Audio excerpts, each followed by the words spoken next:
On va laisser tout de suite la parole à Philippe du coup, pour introduire la présentation de Serge Ravet. Donc, c'est à Merci beaucoup, Iris. Alors oui, c'est une biographie non officielle de Serge Ravet que je vais présenter. Alors pour la rédiger, j'ai fait des recherches sans vérifier mes sources sur Internet. Alors il se peut qu'il y ait des fake news dans ce que je vais raconter. Donc une biographie non officielle et non autorisée que je présente, et je prie Serge d'accepter mes excuses si je commets des imprécisions. Là, on sait peu de choses de la jeunesse de Serge. On sait juste qu'il est né dans un petit village d'un père charpentier. On imagine qu'il a eu une jeunesse comme beaucoup d'autres enfants de son époque. On pense que c'est à ce moment-là qu'il confectionnait ses premiers badges en bois, mais bon, tout ça ne nous regarde pas. Ce n'est qu'à l'âge de 33 ans qu'on retrouve des premières traces de son action. Les témoins affirment l'avoir vu lors de la reprise de Saïgon, aux côtés d'Ho Chi Minh. Il aurait été vu également auprès de Fidel Castro lors du débarquement de la baie des Cochons. Et d'après des Sherpas à qui j'ai parlé, il aurait été vu en train d'escalader l'Everest à cloche-pied. Mais bon, tout ça, c'est pas très intéressant. Il suit une traversée du désert qui dure de longues années. Et là où les biographes s'accordent, c'est sur les éléments suivants. Serge crée en 1994 un cabinet de conseil dans le domaine du développement et la reconnaissance des compétences. Et il crée ensuite l'Institut européen pour le e-learning, EFEL, en 2001, puis le projet Europortfolio en 2004, la Fondation européenne pour la qualité dans le e-learning en 2008 et l'Internet des sujets, ADPIOS, en 2010. Serge Ravet a consacré l'essentiel de sa vie professionnelle à explorer la contribution des technologies numériques au développement du pouvoir d'agir des personnes et des communautés, ainsi qu'à leur impact sur l'innovation éducative et sociale. La problématique de la reconnaissance est au cœur d'un travail qu'il a amené à explorer à travers plus de 30 projets internationaux, le portfolio, le e-portfolio en 2003, la construction de l'identité, la confiance en 2007 et plus récemment, les Open Badges en 2012. Et enfin, la reconnaissance ouverte, Open Recognition, en 2016. En 2015, il est lauréat du Digital Media Learning Trust Challenge.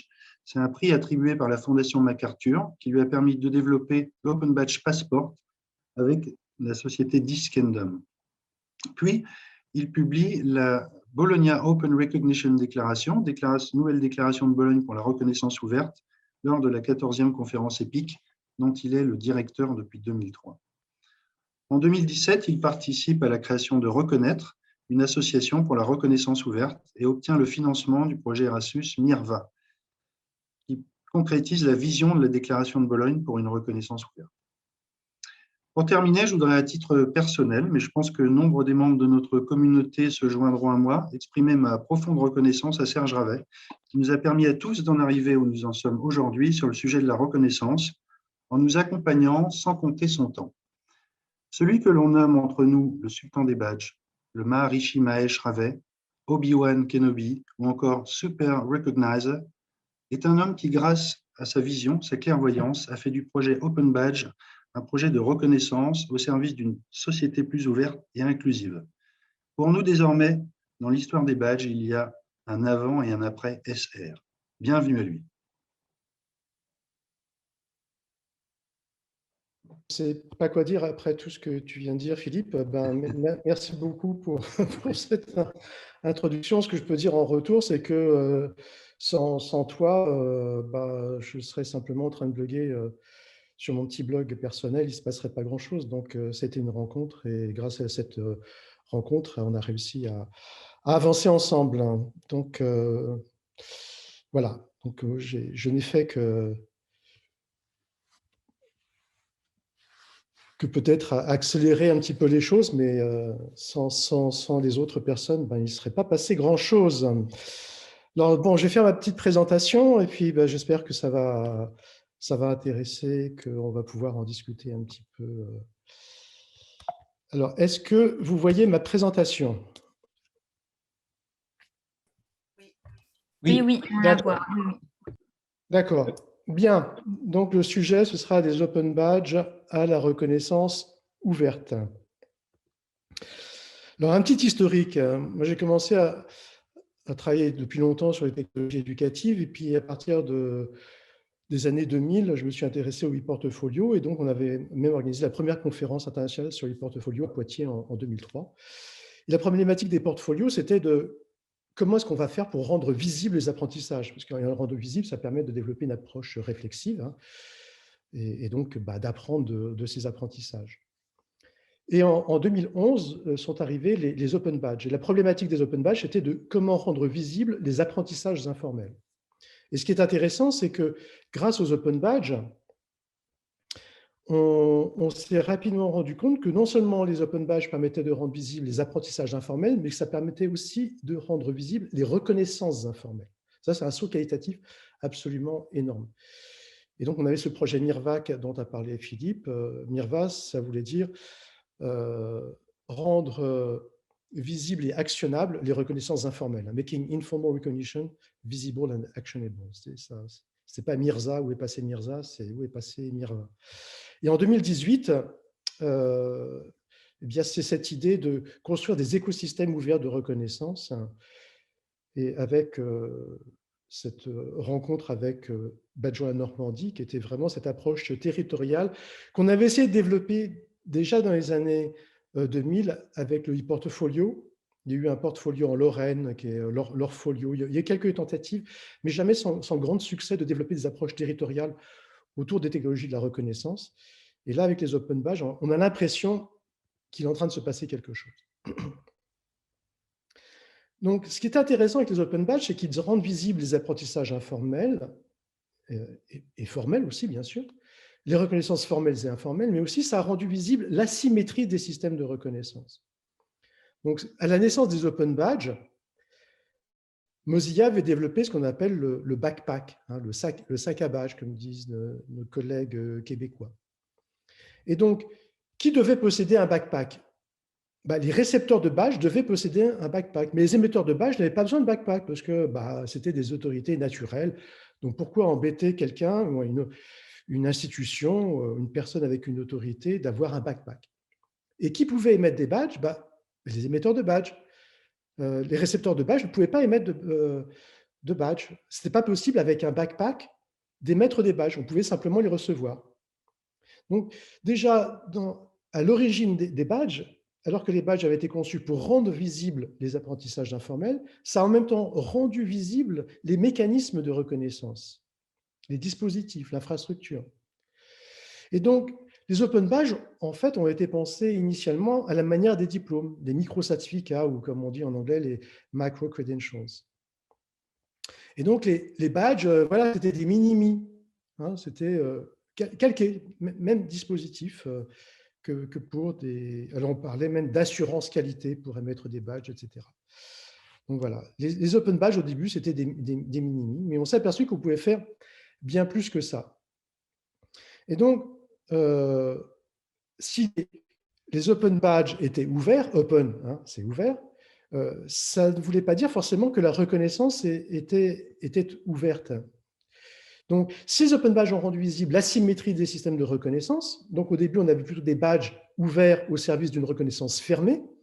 On s'est rapidement posé la question de comment avoir des badges ouverts qui soient au service d'une reconnaissance ouverte. À l'époque, les badges étaient utilisés plutôt pour reconnaître de façon formelle des apprentissages informels.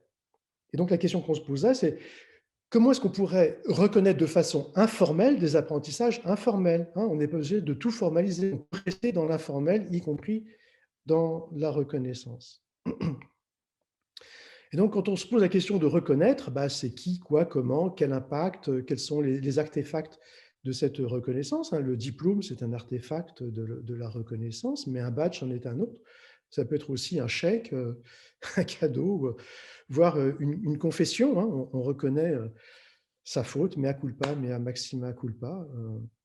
Et donc, un badge, la reconnaissance, c'est aussi quelle visiter la reconnaissance, quelle est sa portée, quelle est la symétrie dans la reconnaissance, la réciprocité, quelle est l'agence, agency en anglais, de la personne.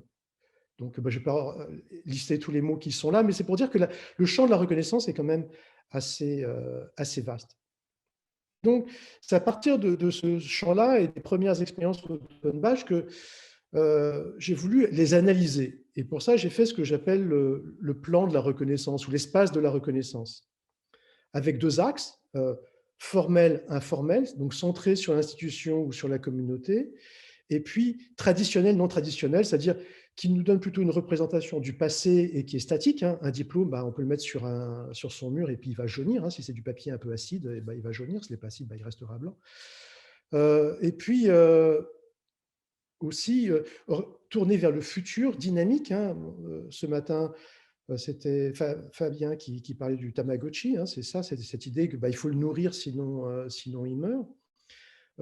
Aussi penser, même quand on pense au prix qu'on pouvait avoir dans le temps, je ne sais pas si ça existe encore les prix dans le système scolaire, mais un prix, c'était une ouverture sur le monde. On nous donnait un livre, par exemple, ce livre, c'était une ouverture. Ça ne nous disait pas ce qu'on avait fait avant, ça nous ouvrait vers ce qu'on allait faire dans le futur. Et donc, cet espace de la reconnaissance décrit 4 cadrans. Un cadran en bas à gauche, on est plutôt on se conforme, on a besoin de référentiel. Hein, donc, où est mon référentiel, où est mon référentiel? C'est la question qu'on se pose quand on est dans le cadran en bas à gauche.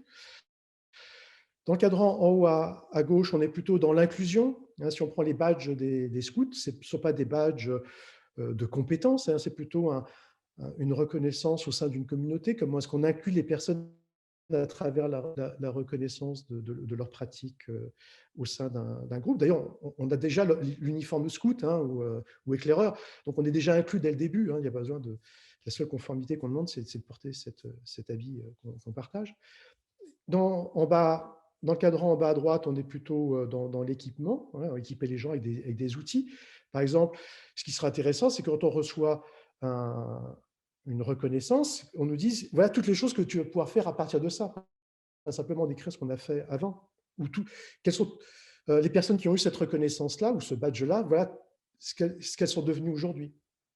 Et puis, le dernier cadran, c'est celui de l'émancipation, où cette fois-ci, c'est vraiment les personnes et les communautés qui sont actrices de la reconnaissance.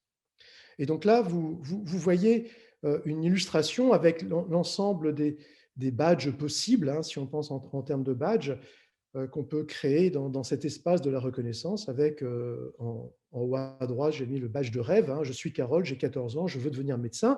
Je demande mon badge de médecin et j'utilise ce badge de médecin pour construire mon identité en tant que médecin, pour aller voir la Croix-Rouge, Médecins sans frontières, pour demander à un dentiste de ses connaissances ou de faire des permanences. Enfin, voilà, on se sert de son badge pour se projeter, parce que l'identité, ce n'est pas simplement d'où on vient, c'est plus seulement d'où on vient, c'est aussi où on veut aller. C'est une projection vers le futur.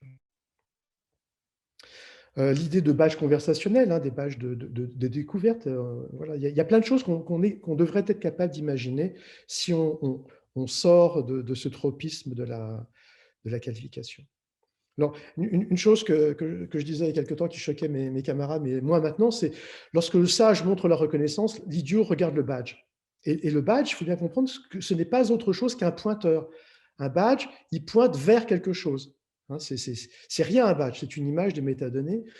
Donc, la valeur d'un badge, c'est 0. Ce qui a de la valeur, c'est ce qui est pointé par, et puis c'est l'usage qu'on en fait derrière.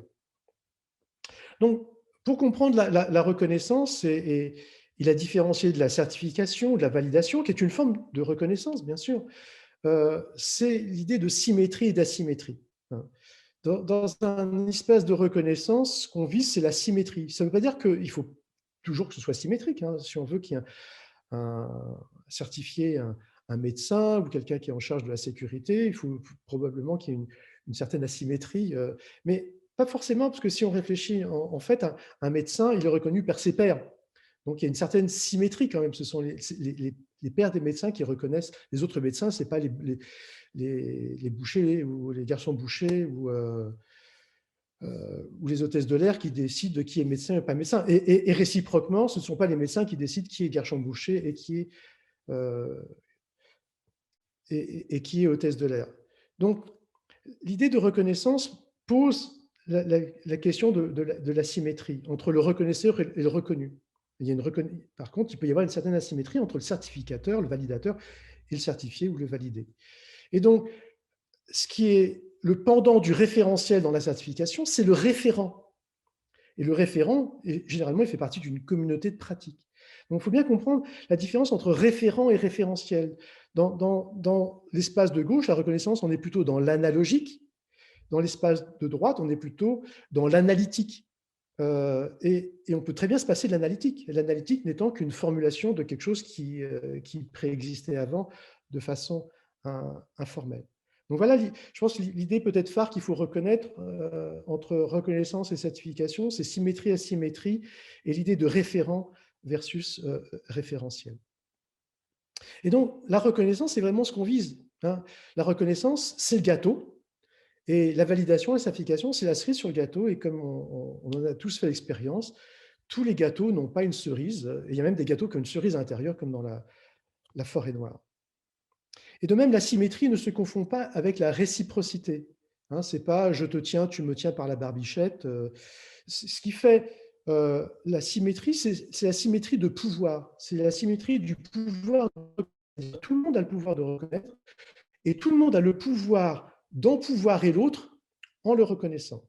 Et pour ça, je vais vous proposer une petite expérience de pensée.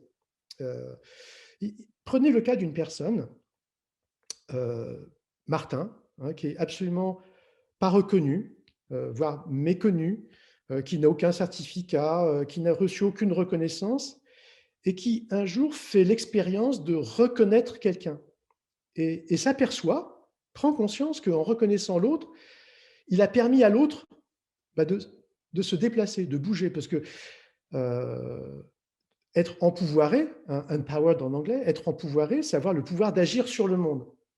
Donc imaginez que Martin fait l'expérience que d'avoir reconnu quelqu'un, d'avoir offert sa reconnaissance, a permis à l'autre de bouger. Ça veut dire que Martin a pu agir sur le monde. Il a pu agir de façon indirecte en agissant sur l'autre.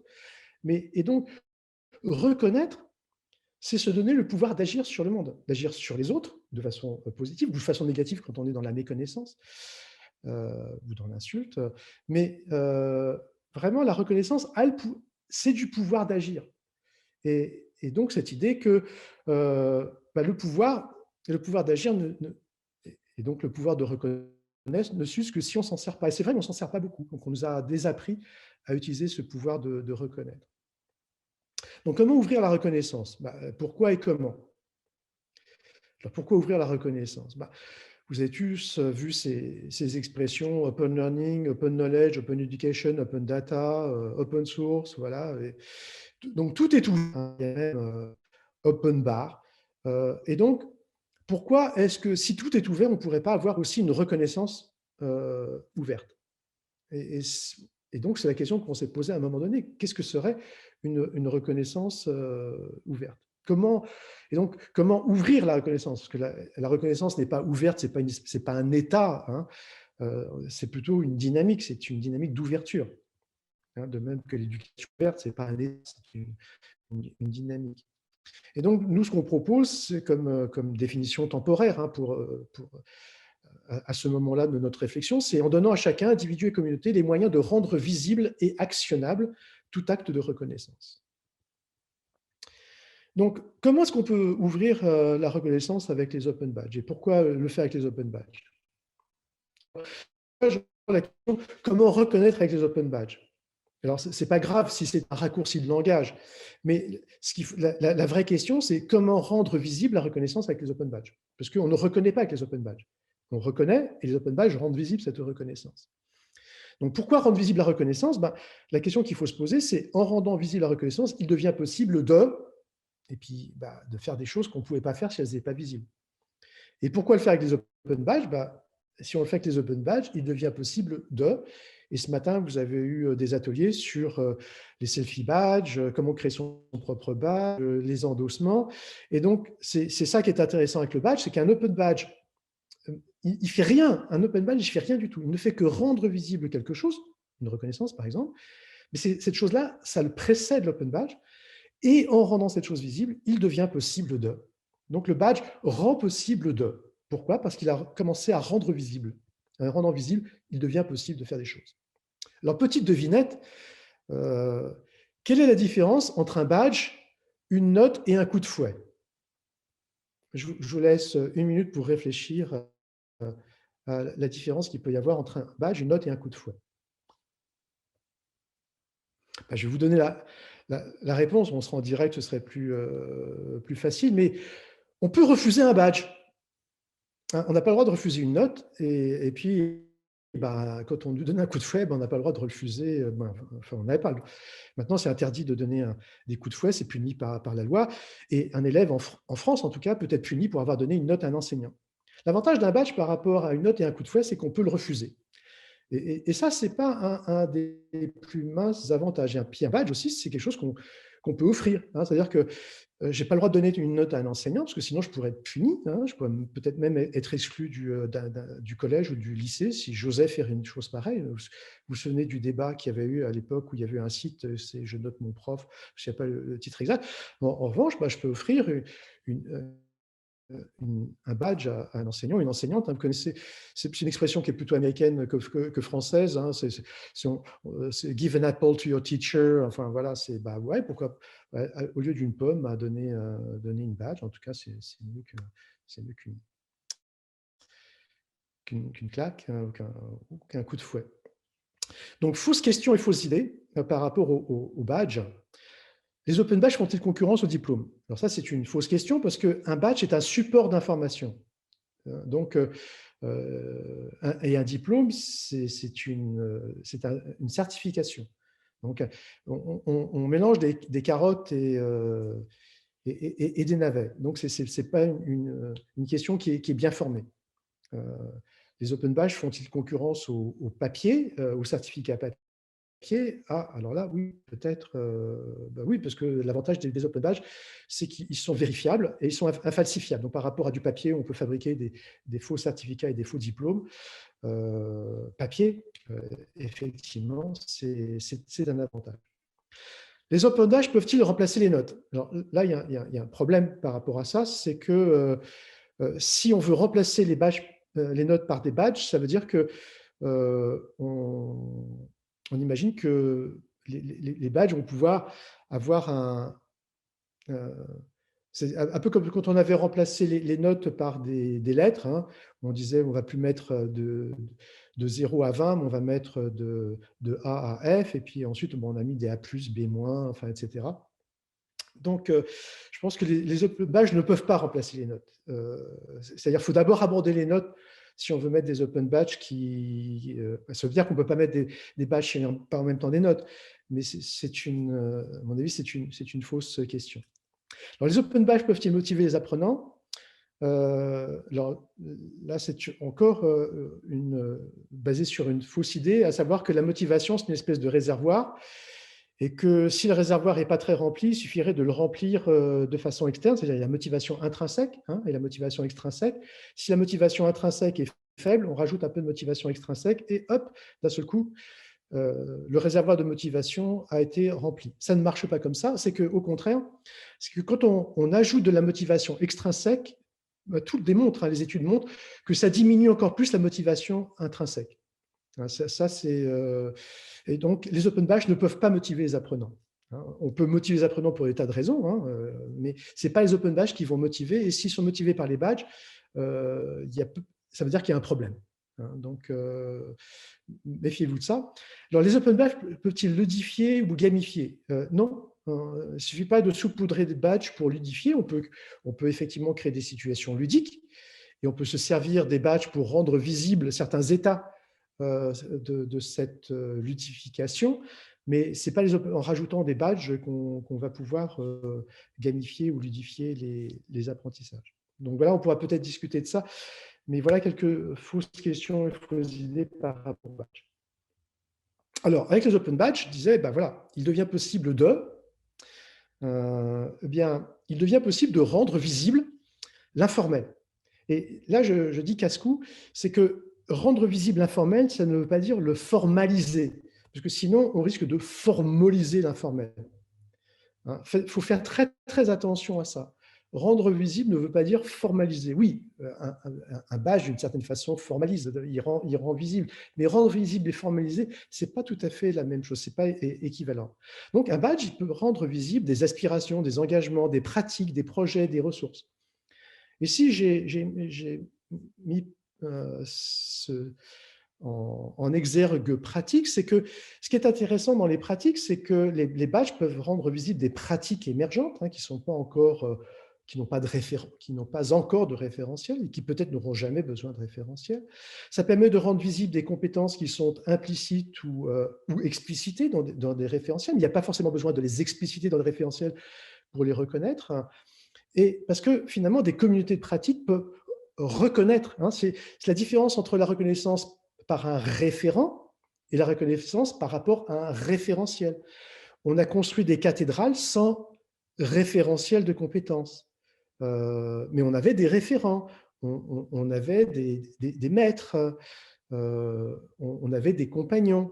Et donc, c'est à travers le compagnonnage que ces pratiques étaient reconnues, qu'on passait du statut d'apprenti au statut de maître. Mais il n'y a pas besoin de référentiel, c'était une approche analogique. Ce n'était pas une approche analytique à travers des référentiels. Donc, il n'y a pas besoin forcément de référentiel pour reconnaître des compétences. On reconnaît des pratiques et du fait qu'on reconnaisse des pratiques, on reconnaît implicitement des compétences. Et si on veut les rendre explicites, ces compétences, on peut les rendre explicites, mais ce n'est pas indispensable pour reconnaître. C'est la différence entre reconnaître une compétence, reconnaître la compétence et reconnaître les compétences. Et ce sur quoi je voudrais insister, c'est que la reconnaissance est la compétence qui est sous-jacente à toutes les compétences. Si on ne sait pas reconnaître, on a zéro compétence. Axel Honneth dit, et puis, la reconnaissance précède la connaissance. An Erkennen geht Erkennen voraus. Et ça, on peut y réfléchir un peu plus d'un point de vue philosophique, mais le lien entre reconnaissance et connaissance, bien qu'il y ait un re devant, en réalité, la reconnaissance précède, y compris la connaissance, et donc a fortiori la compétence. Donc, ce qui est intéressant avec les badges aussi, c'est que ça rend la reconnaissance actionnable. Donc, un badge, il va pouvoir agréger des endossements. On peut endosser un badge, on peut endosser l'émetteur du badge, on peut endosser le porteur du badge. On peut aussi, le badge, l'enrichir. On peut mettre à jour son contenu. On peut mettre y compris à jour le contenu de la classe de badge. Et donc, du coup, les gens peuvent redemander un badge pour avoir le badge qui soit le plus à jour. On peut créer des cartographies. Et donc, ce qui est intéressant avec les badges, c'est que comme c'est un format standard, ça permet d'être découvert. Découvert à travers un moteur de recherche ou à travers une cartographie, donc voir les talents d'un territoire. L'idée d'un territoire apprenant, c'est un territoire qui rend visible tous ces talents, toutes ces ressources. Il y a un projet qui s'appelle REVA, qui est le projet de révision de la validation des acquis de l'expérience, avec l'idée de, comme je le montrais avec le gâteau, c'est que la reconnaissance, c'est le gâteau, la validation, c'est la cerise sur le gâteau, et d'avoir un couplage très lâche entre la reconnaissance, qui peut être informelle, avec la validation, qui, elle, vient d'une institution et qui est formelle. Et donc, de ne pas obliger les gens, pour être reconnus, de passer sous les fourches codines de la validation, mais que la reconnaissance informelle devienne le point d'appui pour une reconnaissance formelle à travers une validation. Et donc, il s'agirait plutôt, dans la validation des acquis de l'expérience, de reconnaître la reconnaissance, que la validation, ce soit une reconnaissance des reconnaissances informelles. Et puis, tout ce qu'on peut faire avec les technologies, là j'ai utilisé un terme anglais, vous m'excuserez, c'est le data mining, c'est tous les services fondés sur l'analyse des données, l'intelligence artificielle, voilà. Donc, comme on a de la donnée, on peut créer des applications qui sont intéressantes. Et ce qui est bien avec le badge, c'est que la personne en a le contrôle et donc peut choisir de faire partie de ce pool de données ou pas, comme on peut être donneur de sang. Et donc, l'idée que nous avons avec Philippe, Fabien, Maël et puis tous les acteurs de reconnaître, c'est vraiment de faire émerger un écosystème ouvert de reconnaissance. Parce qu'un open badge ne prend sa valeur que dans l'écosystème où il produit et circule. Donc, et prendre conscience que Un badge nous connecte à toutes les personnes qui ont le même badge, ou qui ont endossé le badge, ou qui ont des badges qui sont portés par la badge là. Et donc, la reconnaissance de badge à travers un endossement ou une embauche profite à l'ensemble des porteurs du même badge, et plus généralement à son réseau de reconnaissance, les récepteurs, les émisseurs, les endosseurs de badge. Donc, il faut vraiment penser la reconnaissance comme étant un système vivant et pas quelque chose qui est statique. Un diplôme, c'est statique, et que même si on fait un badge qui est statique, le fait qu'on puisse l'endosser, qu'il est connecté à d'autres personnes, à d'autres badges, ça crée un système qui, du coup, est complexe, pas compliqué, complexe et dynamique. Et puis aussi, quand on conçoit des systèmes de badges, il est souhaitable d'éviter de concevoir des badges pour les bénéficiaires. Je me méfie du terme bénéficiaire comme de la peste ou du Covid, parce qu'on est dans une relation d'asymétrie. Et souvenez-vous que c'était bien le point de départ de notre réflexion par rapport à la reconnaissance ouverte, de comment réduire cette asymétrie entre l'émetteur et le récepteur, voire y compris quand on le fait avec les bénéficiaires, mais pensez comme l'expression d'un réseau local de reconnaissance où nous sommes tous acteurs. C'est-à-dire que une conversation très intéressante lors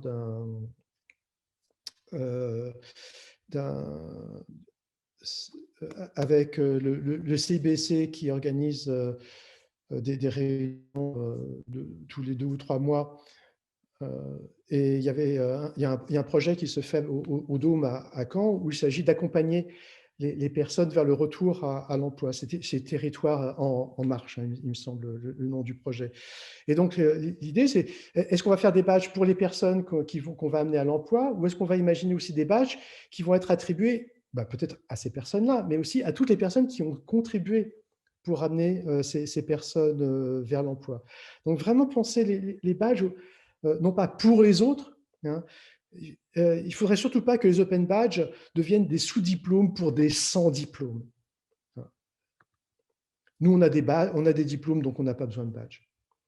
Et donc, ce que je propose, c'est cette idée d'aller vers une culture de la reconnaissance avec les open badges, qui sont des artefacts de cette culture de la reconnaissance émergente. Et pour terminer, je vais donner 2 citations. Une première de Claire Hébert-Suffren, qui est la présidente d'honneur de Reconnaître et qui est à l'origine des réseaux des échanges réciproques de savoir, qui dit, qui a écrit dans son dernier ouvrage, Les puissances de la reconnaissance, chemin d'humanisation réciproque, l'ouverture au possible qu'offre la reconnaissance, les chances que l'on se donne d'enrichissement des relations dans le présent à vivre en reconnaissant autrui et en acceptant les reconnaissances dans lesquelles on se reconnaît, sont des sources vives du pouvoir d'agir et de l'émancipation. Et Claire cite dans son ouvrage Martin Buber, qui a écrit un ouvrage absolument magnifique qui s'appelle « Je et tu ». Et cette citation de Martin Buber, un philosophe allemand, c'est « Le secret inavoué de l'homme, c'est qu'il désire être de l'homme et de la femme, mais c'était traduit comme ça, c'est qu'il désire être confirmé dans son être et dans son existence par ses semblables et qu'il souhaite que les autres lui permettent à lui de les confirmer. Le secret désir de l'homme, de la femme, pour une vie dans la confirmation mutuelle et réciproque, peut être développé par l'éducation. » Et je pense que je ne peux pas être mieux tombé aujourd'hui avec, dans cet aéropage d'acteurs de l'éducation agricole qui a été toujours à la pointe de l'innovation dans l'éducation en France. Je pense que cette phrase a trouvé chez vous, va trouver chez vous une audience de choix. Et donc, pour terminer, juste cette petite animation, je ne sais pas comment elle va passer. Mais c'est cette idée du souffle de la reconnaissance. La reconnaissance étant cette idée que si je reconnais l'autre, je permets à l'autre d'avancer, comme souffler dans ses voiles. Et donc, les voiles qu'on a, si vous voulez, ça représente les aspirations qu'on a. Et donc, ils vont être capables de capter le souffle de la reconnaissance.